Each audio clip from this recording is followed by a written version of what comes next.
Saudara, ribuan pencari kerja memadati bursa kerja yang digelar oleh Dinas Ketenagakerjaan Kota Makassar. Bursa kerja ini membuka peluang kerja bagi 40.000 pencari kerja dengan syarat pencari kerja adalah warga Kota Makassar. Antrean panjang para pencari kerja mulai terjadi 1 jam sebelum job fair dimulai.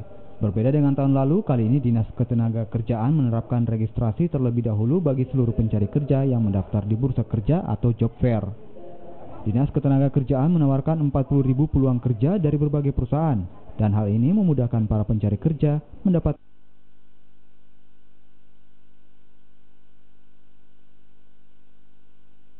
informasi lowongan kerja.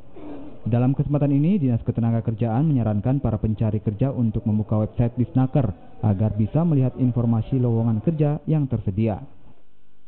Kesempatan kerja ini atau job fair ini bukan saja hari ini dan besok, tetap ada job fair arena namanya yang ada di website Disnaker, yaitu disnaker.makassar.go.id. Silakan buka di situ.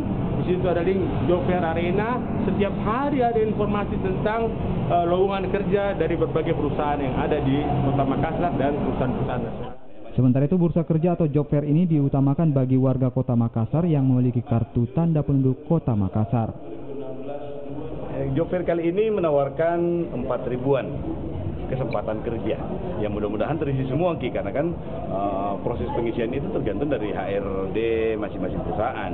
Yang kita harapkan memang terisi full, ya paling tidak 4.000 pencari kerja kita bisa terdistribusi di tempat yang baik dan semestinya yang kita harap sesuai dengan kualifikasi dan keterampilannya. Bursa kerja atau job fair ini akan dibuka selama 2 hari, yakni tanggal 7 dan 8 Mei di Hotel Swissbell Makassar. Para pencari kerja akan mendapatkan kesempatan melamar pekerjaan di puluhan perusahaan yang ikut serta dalam job fair ini. Nila Rustam, Kompas TV.